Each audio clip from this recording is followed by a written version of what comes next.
The scorching winds of the Kalahari Desert carry with them a sight that defies every law of nature. Through the shimmering heat waves, a battle-scarred spotted hyena moves with deliberate care across the red sand dunes, her powerful jaws cradling something impossible, a golden lion cub no bigger than a house cat. The cub's tiny paws dangle limply as the hyena navigates between thorny acacia bushes, seeking the precious shade that could mean the difference between life and death. But this is not predation. This is not the savage hunt that documentaries have taught us to expect. This weathered hyena, with her torn left ear and distinctive white patch across her snout, is performing an act of protection that shatters everything we thought we knew about the African wilderness. Hyenas and lions are mortal enemies, locked in an eternal struggle for dominance across the savannas. Lion prides systematically hunt hyena clans, while hyenas steal lion kills and attack vulnerable cubs whenever opportunity presents itself. The hatred runs so deep that lions will kill hyena pups simply to eliminate future competition, and hyenas will mob a solitary lion with ruthless efficiency. Yet here, in the heart of Botswana's most unforgiving landscape, something extraordinary is unfolding. The hyena pauses beneath a cluster of desert rose bushes, gently placing the lion cub in the cool sand. She begins digging, her powerful claws carving out a small depression that will shield the tiny creature from the brutal afternoon sun. The cub, weak from dehydration and heat exhaustion, barely responds as the hyena carefully arranges loose vegetation to create additional shade. Her actions are methodical, almost maternal, completely contradicting the savage reputation that has defined her species for millennia. This is the story of Kesi, a hyena who carries secrets from a world beyond the wild, and Jengo, a lion cub abandoned by fate itself. Their tale begins in the aftermath of the worst drought in 50 years, when the ancient rules of survival crumbled like the parched earth beneath their feet.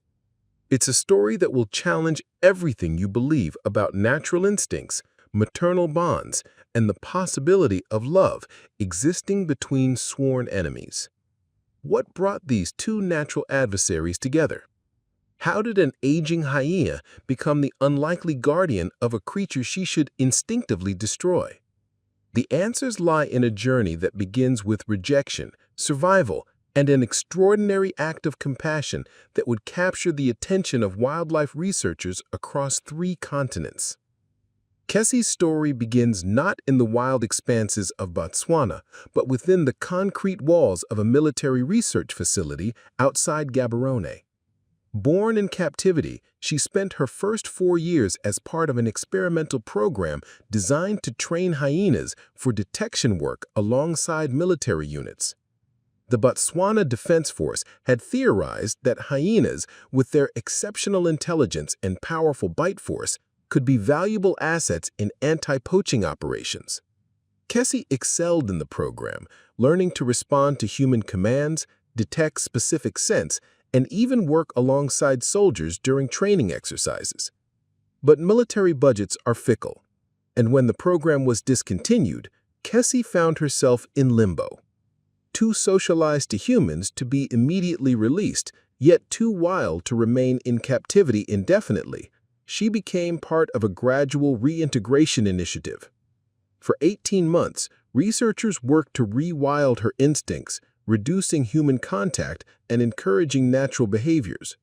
When they finally transported her to the remote reaches of the Central Kalahari Game Reserve, Kesi carried with her an unusual combination of wild cunning and learned discipline that no truly wild hyena possessed.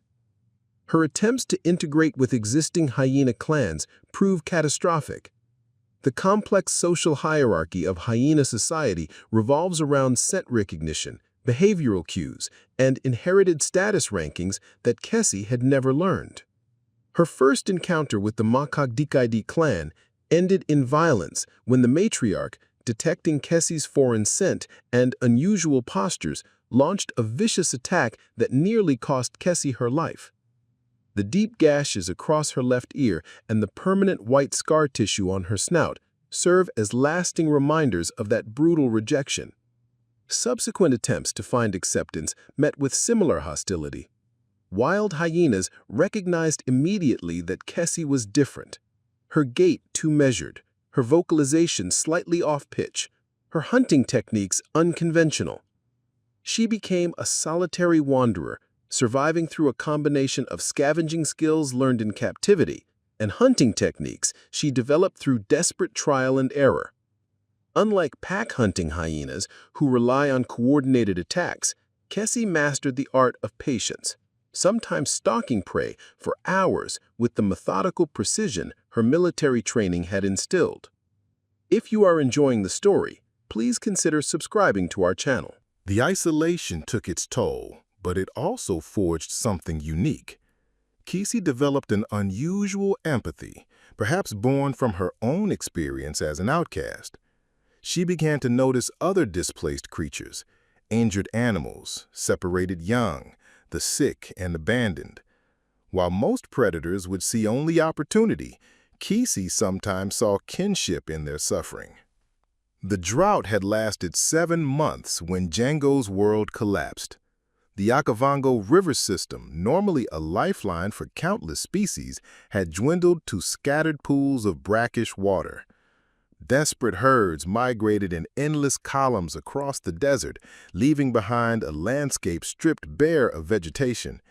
Even the mighty Zambezi pride, led by the formidable male Bomani, struggled to maintain their territory as prey became increasingly scarce.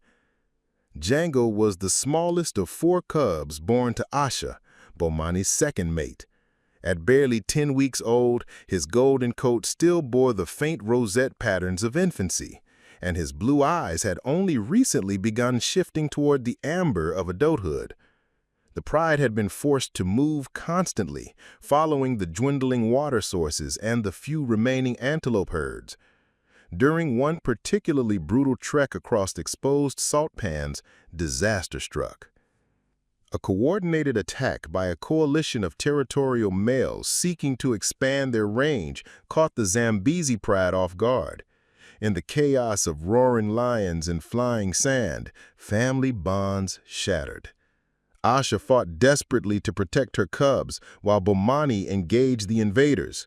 But the attacker's strategy proved devastatingly effective. They scattered the pride members across miles of desert terrain, making regrouping nearly impossible in the vast, featureless landscape.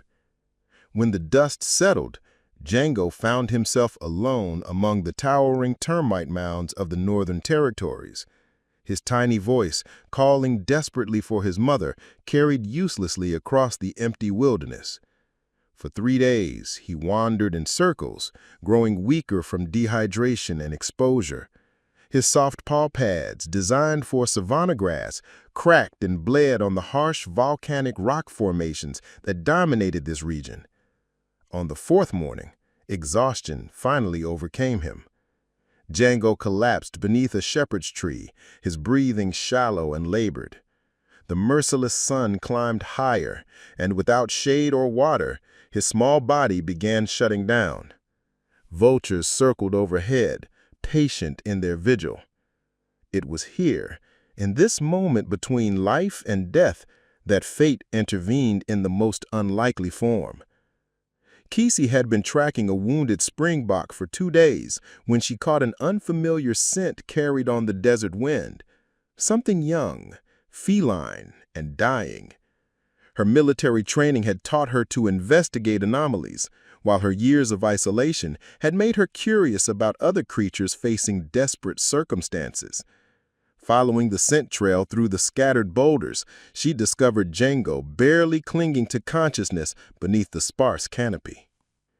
The moment stretched between predator and prey, between natural law and something undefinable stirring in Kesi's chest. Jengo's labored breathing created tiny puffs of dust as his weakened body fought to survive.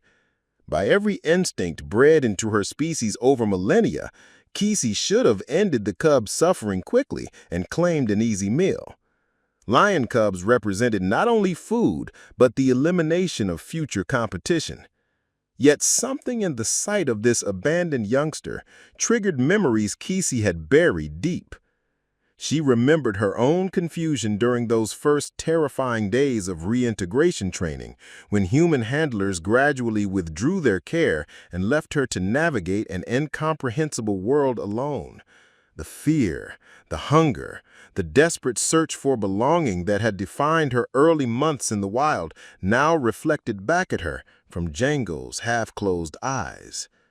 Instead of striking, Kesi lowered herself to the ground and began the slow approach she had learned during her military service. Her first act was practical survival. The shepherd's tree provided minimal shade, insufficient for the blazing afternoon heat that would surely kill the cub within hours. Using her powerful claws, Kesi began excavating a deeper depression in the sandy soil beneath the tree's roots, where underground moisture kept the earth several degrees cooler. She worked methodically, her movements deliberate and careful, occasionally glancing at Jengo to ensure he remained breathing. When the shelter was complete, Kesi faced her first real test of commitment. Lifting a lion cub required the same gentle mouth grip that hyena mothers used with their own young, but Jengo was not her species.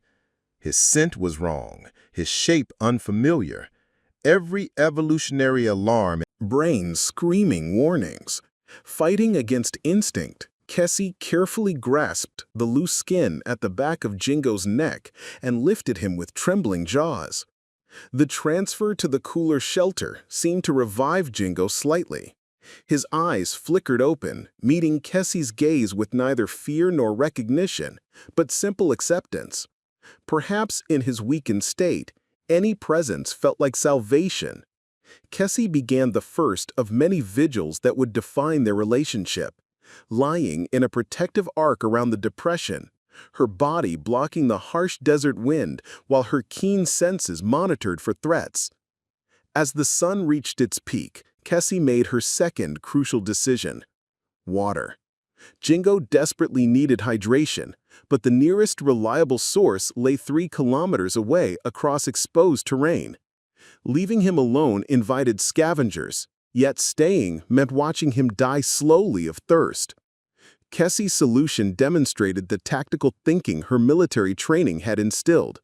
She began ferrying water in the only vessel available, her own mouth. The journey to the distant waterhole became a grueling routine, repeated every few hours. She would drink deeply, then race back across the scorching sand, carefully regurgitating small amounts of precious liquid for Jengo to lap weakly from her jaws. The process was exhausting and inefficient, but it kept the cub alive through the critical first week. As Jengo's strength slowly returned, Kesi faced new challenges that tested her adaptability. Lion cubs required different nutrition than hyena pups. Her first attempts to share partially digested meat failed miserably when Jengo's delicate stomach rejected the strong enzymes designed for scavenged carrion. Through patient experimentation, Kesi learned to hunt smaller, fresher prey, young guinea fowl and tender rodents that she would pre-chew into manageable portions before offering them to her unlikely charge. Their relationship evolved through small daily rituals that surprised them both. Jengo began following Kesi on short foraging expeditions, his tiny legs struggling to match her measured pace. When he tired, she would carry him again, and gradually Jengo learned to climb onto her broad back for transport. The sight of a lion cub riding a hyena across the desert would have astonished any wildlife observer. But in this remote corner of the Kalahari, they moved unseen through their private world. Kesi's protective instincts intensified as Jengo grew stronger. When a pair of jackals approached their shelter one evening, drawn by the scent of easy prey, Kesi's response was swift and brutal. Her military conditioning merged with maternal fury as she drove off the intruders with vicious efficiency, leaving clear scent markers that warned other predators to stay away. Jengo watched these displays with growing confidence, beginning to understand that this scarred hyena was his guardian. Their communication developed into a unique blend of species-specific signals. Jengo's soft mewing evolved into purrs of contentment when Kesi returned from hunting, while Kesi learned to modulate her harsh vocalizations into gentler sounds that didn't frighten the cub. She began grooming him with the same methodical care she used for her own hygiene, her rough tongue smoothing his golden fur and removing parasites that could cause infection in the harsh desert environment. By the end of their first month together, Jengo had doubled in size and developed the confidence to explore their territory independently, though he never strayed far from Kesi's watchful presence. Dr. Naledi Malef had spent 15 years studying carnivore behavior across southern Africa, but nothing had prepared her for the radio transmission crackling through her field station that October morning. Her research assistant, Marcus, spoke in hushed, disbelieving tones from his observation post near the Noseb riverbed. A hyena was systematically hunting for a lion cub, he reported, but not to kill it. The hyena appeared to be feeding the cub, protecting it, even grooming it like her own offspring. Her initial reaction was skepticism. Radio communications in the remote Kalahari were notoriously unreliable, and heat mirages often created optical illusions that confused even experienced observers. But Marcus had worked with her for 6 years, documenting everything from hunting patterns to social hierarchies. His detailed descriptions of the hyena's distinctive white facial scarring and methodical behavior suggested something genuinely extraordinary was occurring. Within hours, Naledi had assembled a small research team and loaded her modified Land Rover with long-range observation equipment. The journey to Marcus's coordinates required navigating nearly 40 kilometers of unmarked desert terrain, following GPS waypoints and scattered landmarks known only to veteran researchers. When they finally established their concealed observation post behind a cluster of camelthorn trees, what they witnessed through high-powered telephoto lenses defied every principle of predator-prey relationships. Kesi was teaching Jengo to hunt. The now 3-month-old cub crouched in awkward imitation as the hyena demonstrated stalking techniques on a ground squirrel. When Jengo's clumsy approach failed, Kesi patiently repositioned him, using gentle nudges to correct his stance and timing. The scene resembled nothing so much as a patient instructor working with an eager but inexperienced student. Naledi's team documented everything with scientific precision. Telephoto cameras captured frame after frame of impossible interactions.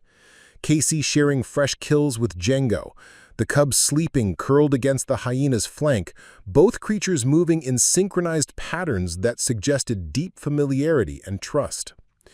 GPS tracking devices, deployed via dart guns over several weeks, revealed that they maintained a territory of roughly 12 square kilometers, with Kesi adjusting her traditional scavenging routes to accommodate Jengo's growing need for exercise and exploration.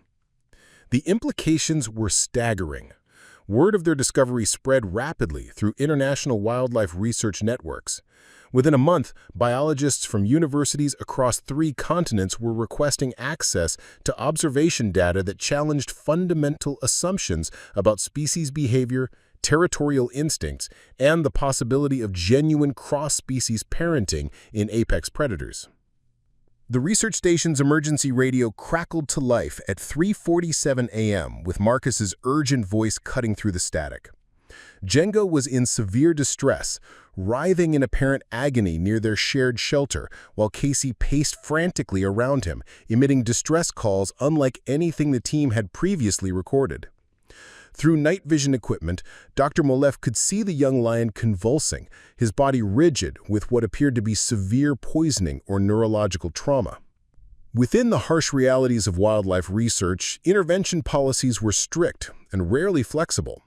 Natural selection demanded that researchers observe without interfering, allowing nature's processes to unfold regardless of emotional attachment to individual animals. But as dawn broke and Jengo's condition deteriorated rapidly, Naledi faced an unprecedented decision. This wasn't merely about saving one animal. The unique bond between Kesi and Jengo represented a phenomenon that could revolutionize understanding of interspecies relationships in apex predators. The decision to intervene came when Kesi began exhibiting behavior that transcended typical animal responses to crisis. She started making deliberate approaches towards the research team's observation posts, maintaining eye contact with the humans in a way that suggested intentional communication. Her military training background, documented in facility records that Naledi had requested from Gaborone, indicated that Kesi possessed unusual familiarity with human assistance capabilities. Dr. Sarah Kumalo, the expedition's veterinarian, had treated everything from injured elephants to venomous snake bites, but approaching a distressed hyena protecting a dying lion cub presented unique challenges. Kesi's protective instinct warred visibly with her apparent recognition that humans represented Jengo's only chance for survival. The hyena allowed the veterinary team to approach within 10 meters before her military conditioning seemed to activate, and she assumed a controlled, alert posture rather than aggressive defensive behavior. The diagnosis revealed severe dehydration and electrolyte imbalance caused by infected intestinal parasites that Jengo's developing immune system couldn't combat independently. Treatment required immediate intravenous fluid therapy and antiparasitic medications, procedures impossible to perform in the field without full sedation and controlled conditions. The nearest veterinary facility capable of handling the case was located 4 hours away in Maun, creating a logistical nightmare that would separate the bonded pair for the first time since their initial encounter. Kesi's response to the sedation and removal of Jengo exceeded everyone's expectations. Rather than fleeing or attacking, she followed the research vehicles for over 20 kilometers. Until the terrain became impassable, then established a vigil at the roadside that lasted 3 days. The veterinary clinic in Maun had never housed a patient quite like Jengo, nor dealt with the unprecedented situation unfolding in their parking area. Kesi had somehow tracked the research convoy across nearly 200 kilometers of varied terrain, arriving at the facility's perimeter just as Jengo emerged from his sedation. Her navigation abilities, likely enhanced by her military training, had guided her through unfamiliar territory using scent trails and atmospheric pressure changes that wild hyenas typically never learn to interpret over such vast distances. Dr. Kumalo's treatment proved successful. Within 72 hours, Jengo's parasite load had been eliminated, his electrolyte balance restored, and his strength returning rapidly. But his recovery presented an unexpected complication that would test the depth of their extraordinary bond. The young lion's health crisis had occurred at a crucial developmental stage when wild cubs normally began asserting independence from their mothers and exploring their predatory instincts more aggressively. During his confinement, Jengo had grown noticeably larger and stronger. His baby teeth had been replaced by sharp adult fangs, his claws had hardened into formidable weapons, and his play behavior had evolved into serious practice for hunting techniques that came naturally to his species. Most significantly, his scent had changed, carrying the pheromone markers of a maturing male lion that would trigger territorial responses from other predators, including hyenas. The reunion, carefully orchestrated by the research team in a neutral area outside town, revealed how much both animals had changed during their separation. Jengo approached Kesi with initial enthusiasm, but his movements now carried the confident swagger of a young predator, rather than the dependent gait of a cub seeking protection. His vocalizations had deepened into the beginning rumbles of adult communication, and his play attempts involved powerful paw strikes that, while still playful, demonstrated his growing strength. Kesi's response was even more complex. Her protective instincts remained strong, but her body language indicated awareness that Jengo was transitioning beyond her ability to nurture safely. During their shared hunt after the reunion, tension became apparent when Jengo's natural stalking techniques proved more efficient than Kesi's learned methods, and his kill instincts triggered competitive rather than cooperative responses in smaller prey situations. The most telling moment came when they encountered a small group of wild hyenas near a water source. Jengo's presence immediately triggered aggressive territorial displays from the clan, while Kesi found herself caught between defending her adopted charge and avoiding conflict with her own species. For the first time, their bond created danger rather than mutual protection. The final test arrived with the onset of the rainy season, when the Kalahari transformed from barren wasteland into flourishing grassland. Abundant prey and flowing water brought the return of the great migrations, including a pride of lions establishing territory near their shared domain. Among them was a young lioness named Nia, whose scent carried the promise of companionship that Jengo's maturing instincts recognized immediately. For 3 days, Jengo divided his time between his two worlds, spending mornings with Kesi and evenings observing the pride from a distance. The lioness showed increasing interest in the unusual male who appeared confident and well-fed despite his apparent solitude. Kesi watched these interactions from afar, her scarred face reflecting an understanding that transcended species barriers. The moment of decision came during a territorial dispute when rival males threatened the new pride. Jengo's protective instincts flared as he witnessed Nia facing danger, but he hesitated at the boundary between his two identities. It was Kesi who made the choice for him.